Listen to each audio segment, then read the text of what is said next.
ማስረሻ የሚባል መምህር ነበረኝ፣ የማትስ መምህር። ሁል ጊዜ ለርኒንግ ባይ ኢንኳየር ይላል።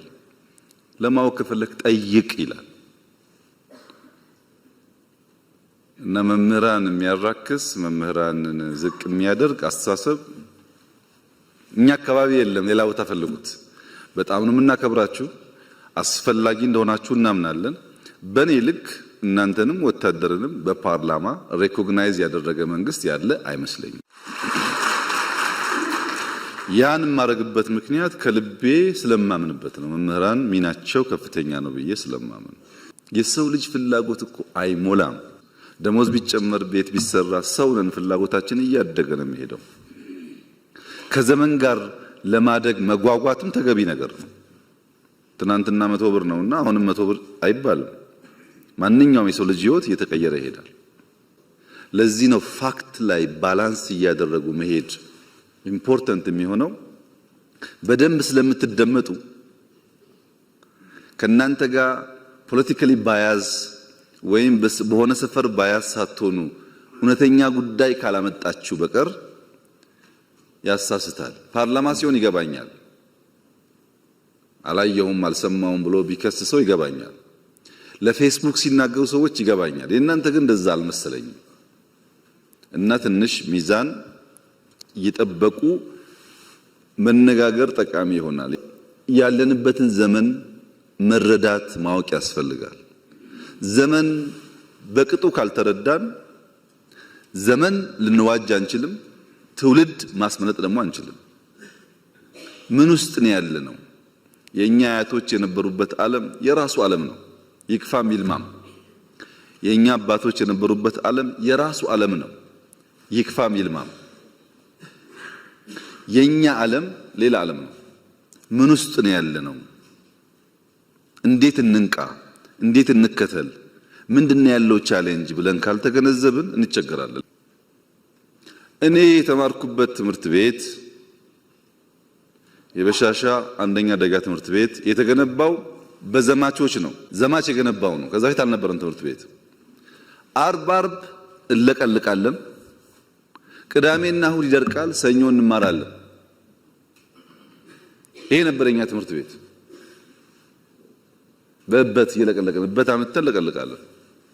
አሁን ጥያቄው ሶላር ኢነርጂ የለም ከሆነ፣ አሁን ጥያቄው ኮምፒውተር የለም ከሆነ ፕሮግረስ አለ ማለት ነው። እንኳን ጠየቃችሁ ያንም ማግኘት አለብን። ትክክል ነው። ስናወዳደር ግን በሚዛን ይሁን። አሁን ያለውን ለማሳነስ የሌለ ድሮ አንናገር ነው። የሌለ ድሮ ምን ያደርጋል? ለምንድነው ይሄን ማነሳው? መምህራን ስለሆናችሁ፣ ሎጂክ ስለሚገባችሁ፣ እውነት ስለሚገባችሁ ነው። በሆነ ጊዜ እውነትና ዕውቀት የነገሱበት ሲዝን ዘመን ነበረ። እውነትና ዕውቀት የነገሱበት ሲዝን ማህበረሰብ ጨክኖ ተሰብስቦ ሰርቶ ሀገር ሰርቷል። ለምሳሌ በሁለተኛ ዓለም ጦርነት ኦስትሪያ ቬና ወይም ዋይን የምትባለው ከተማ ኦልሞስት ፈርሳለች። ኦስትሪያ በጣም ቀዝቃዛ ነው። ይሄ ዊንተር ሲዝኑ በረዶ በጣም ቀዝቃዛ ነው። እንኳን ለስራ ለመራመድም አይሆንም። በቂ ሂተር በሌለበት፣ በቂ ቤት በሌለበት የጨከኑ የዛን ዘመን ሰዎች ቀንና ማታ ሰርተው ያኔ አይደለም ዛሬ የምታስቀና ከተማ ሆናለች ቬና። ያ ትውልድ ልጅ ይሸከማል፣ ድንጋይ ይሸከማል፣ ሀገር ይሰራል። ያ አባት ሲሰራ ያየ ልጅ እንደ አባቱ ባይሰቃይም በተሻለ ሁኔታ የተሻለ ሀገር ይረከባል። ኦስትሪያ ደግሞ ተውና ኖርዌይ ውሰዱ። ኖርዌይ ከ6 ወር በላይ በነሱ አባባል 9 ወር ሙሉ ጨለማ ነው፣ በረዶ ጨለማ ነው። እኔና እናንተ ብንሄድ ቅዝቃዜውን የአየር ጸባዩን አንችለውም፣ እንደኛ አይደለም። ግን ኖርዌይ ያሸበረቀች ሀገር ሆና መሰራቷ ብቻ ሳይሆን ለሚቀጥለውም ትውልድ የሚበቃ ሀብት አከማችተዋል። ልጆቻችን እንዳይቸገሩ ብሎ አከማችተዋል። እውነትና ዕውቀት የነገሰበት ሲዝን እና ማህበረሰብ በድፍን አውሮፓ ሀገር ገንብተው ለትውልድ ወረት አስቀምጠው አልፈዋል። ኢትዮጵያ ውስጥ እውነትና ዕውቀት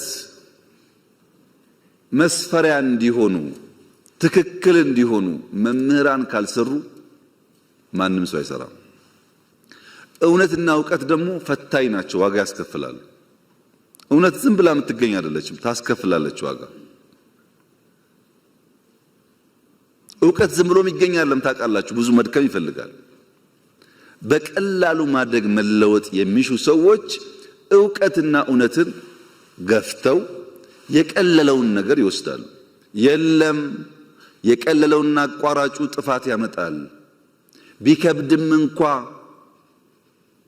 ታሪክ መቀየር ያለብን እኛንን ብለን እንድንነሳ የአንበሳውን ድርሻ መውሰድ ያለበት መምህር ነው። መምህር ግን ሲፈጥረው እዚህ ጋር ያለው የተጻፈለት ነገር ትውልድ መስራት፣ መድከም፣ መስጠት ነው። ወታደርም እንደዚሁ ነው። ምንም ደሞዝ ቢከፈል ለመምህር እንዴት ሊበቃ ይችላል? ሊበቃ እኮ አይችልም። ስራችሁ 90% መስጠት ነው። ለመኖር ብትቀበሉ እናንተ የተፈጠራችሁት 90% ለመስጠት ነው። በተለይ እንደ ኢትዮጵያ ያለ ከእውነትና ዕውቀት የራቀ ማህበረሰብ ደግሞ ሲኖር የመምህራን ሚና አብዛኛው መስጠት ነው። አሁን ያለንበት ዘመንስ ውሸትና ጩኸት የነገሰበት ነው። ውሸትና ጩኸት ደግሞ አይሰሩም ብቻ ሳይሆን የተሰራ ያፈርሳሉ።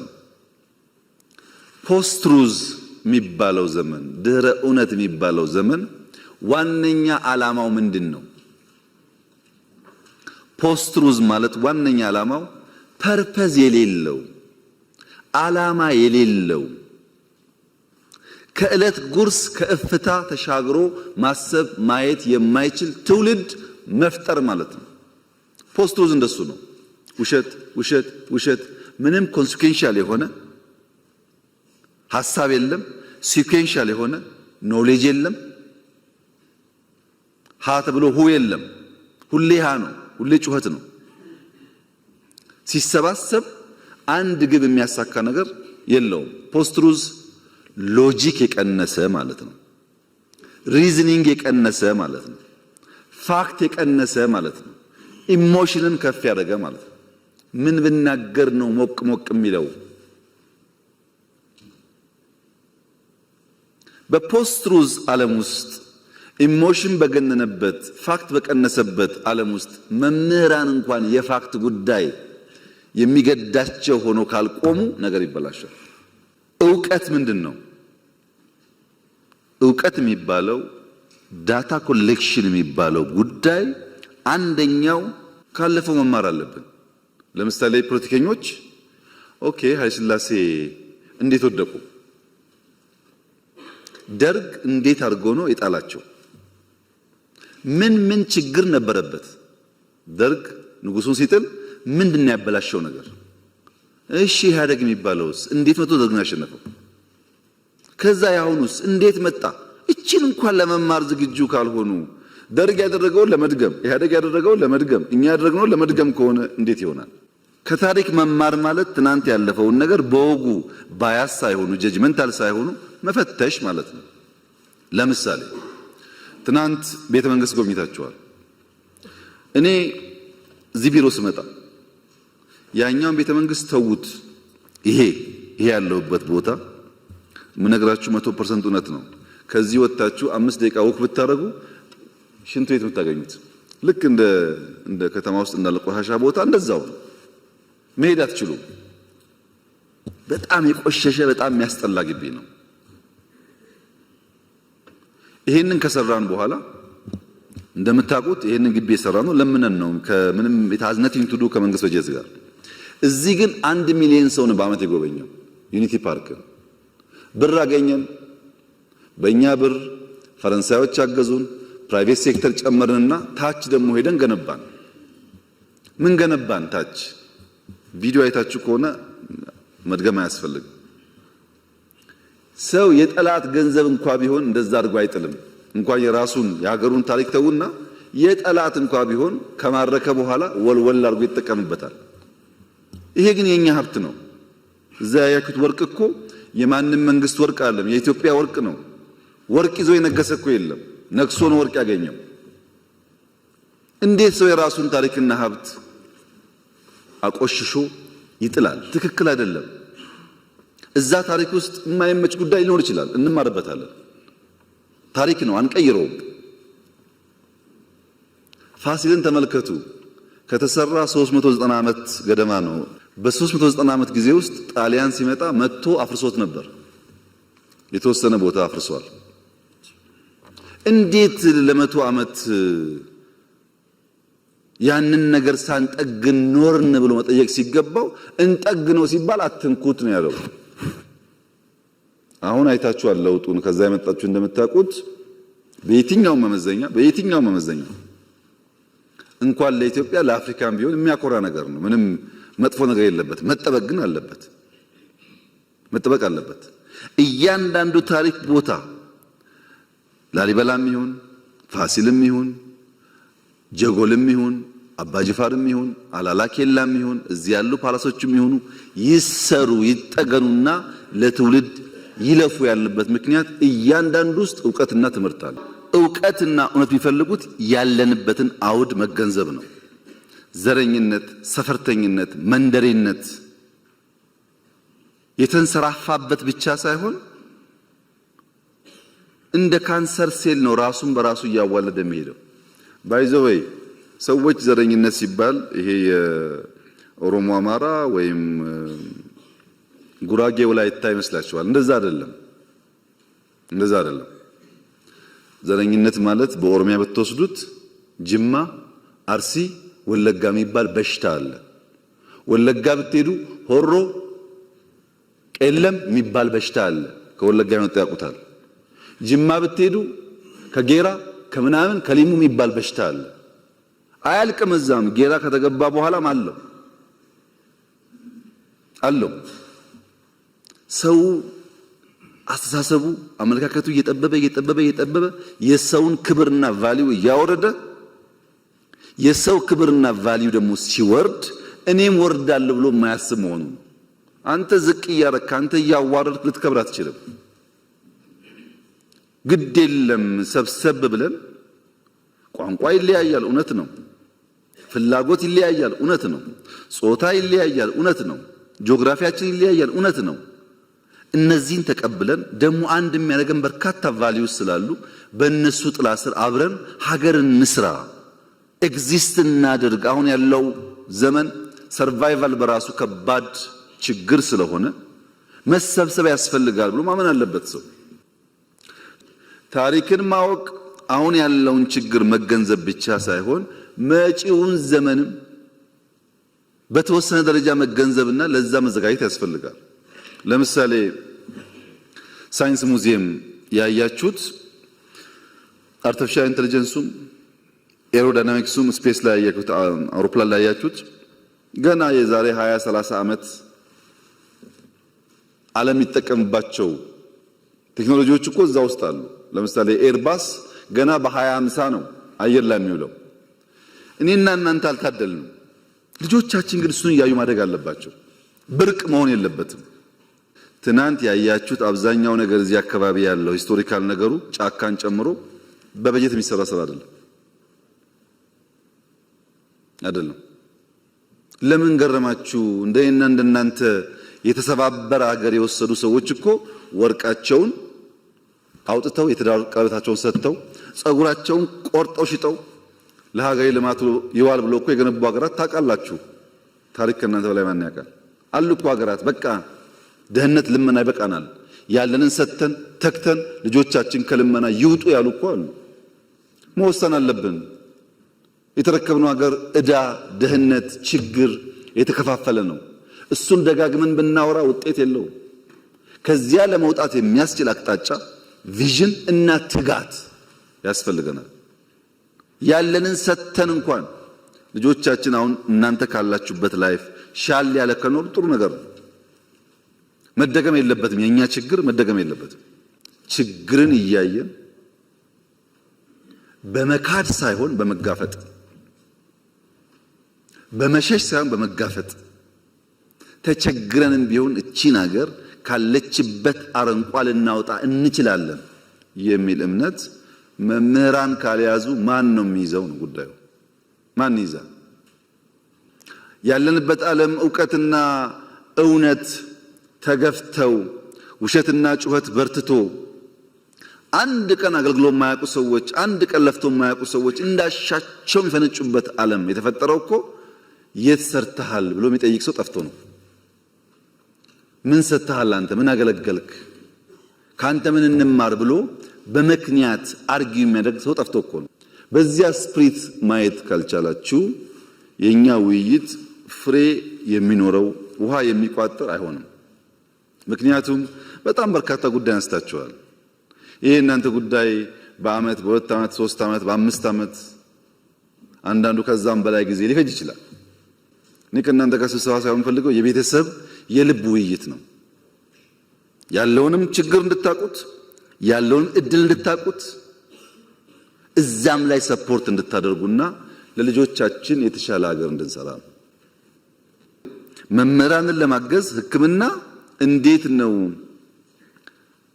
የማህበራዊ ዋስትና አስፋፍተን አንድ መምህር ሲታመም ሳይቸገር ሊታከም የሚችለው ኢኖቬቲቭ በሆነ መንገድ እንዴት እንፍታው ብለን ማሰብ አለብን። ግን ስናስብ የትምህርቱንም የወታደሩንም የጤናውንም ሌላውም ሴክተር ደምረን መሆን አለበት።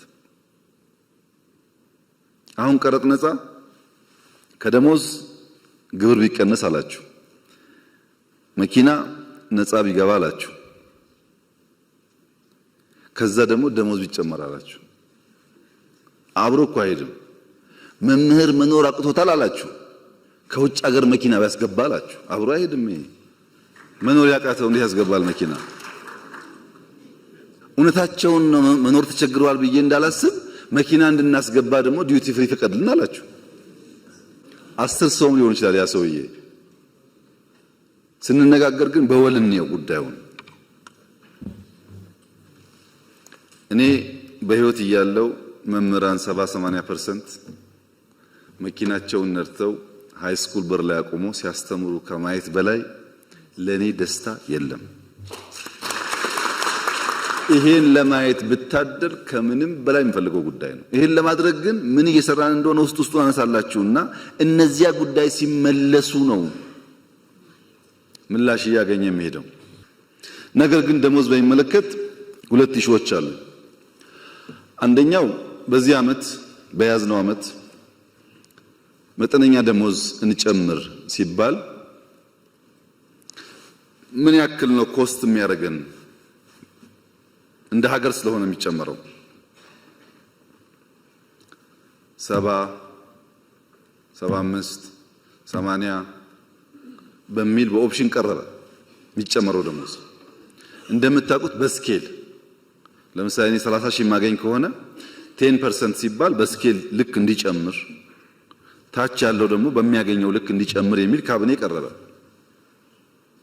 እና ግማሹ ካቢኔ አባላት ተቃወሙ። ትክክል አይደለም፣ ችግር የሁሉ ነው፣ ታች ግን ይብሳል።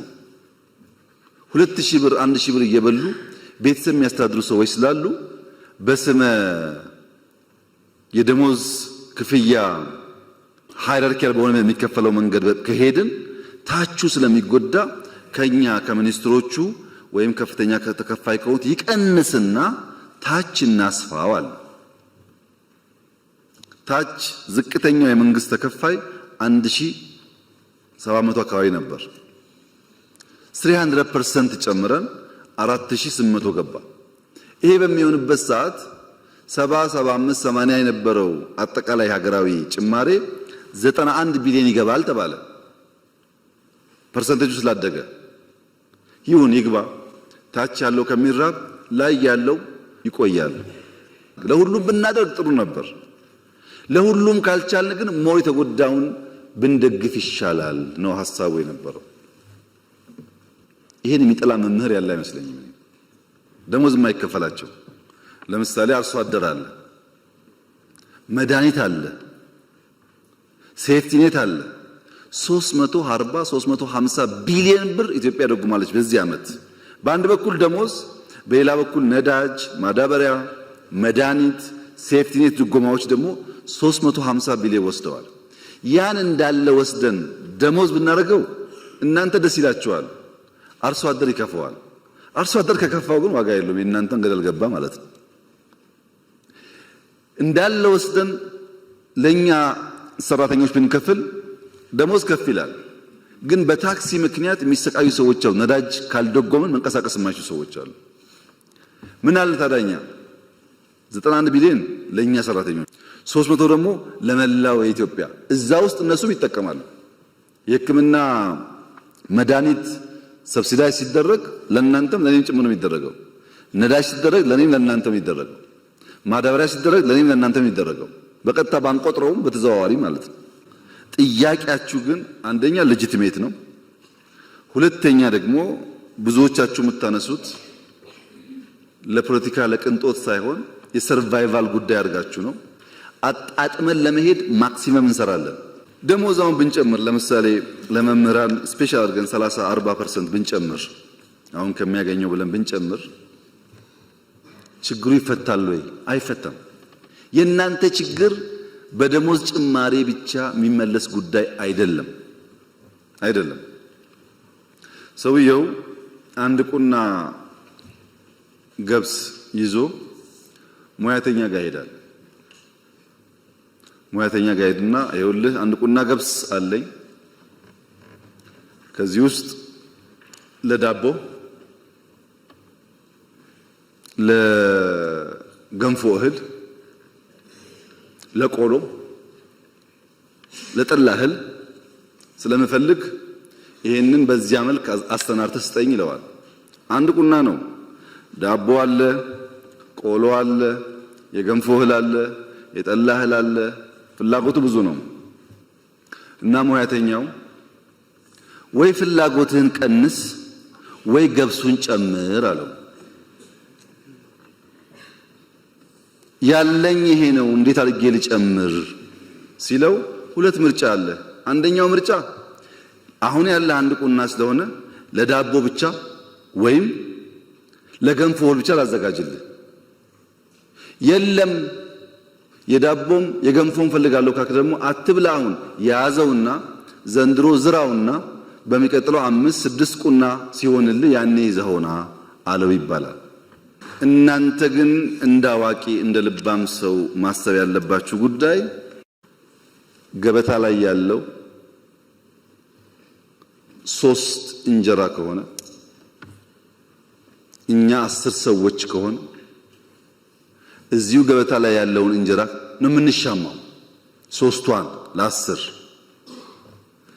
ልባም ሰዎች፣ ለትውልድ የሚያስቡ ሰዎች፣ በተለይ መምህራን ሲሆኑ ማሰብ ያለባቸው እንዴት ገበታው ላይ ያለውን ማድ 5፣ 6፣ 7፣ 10 እናርገው። ገበታውን እናስፋው እንጂ ያለችውን ብንሻማ እሷን ብንቀራመት እኛም በደህነት ልጆቻችንም ከዛ የባሰ ደህነት ይጠብቃቸዋል። ገበታ ማስፋት በምርት ነው የሚመጣው፣ በከንቱ አይመጣም። እሱ ላይ አብረን መስራት ይኖርብናል።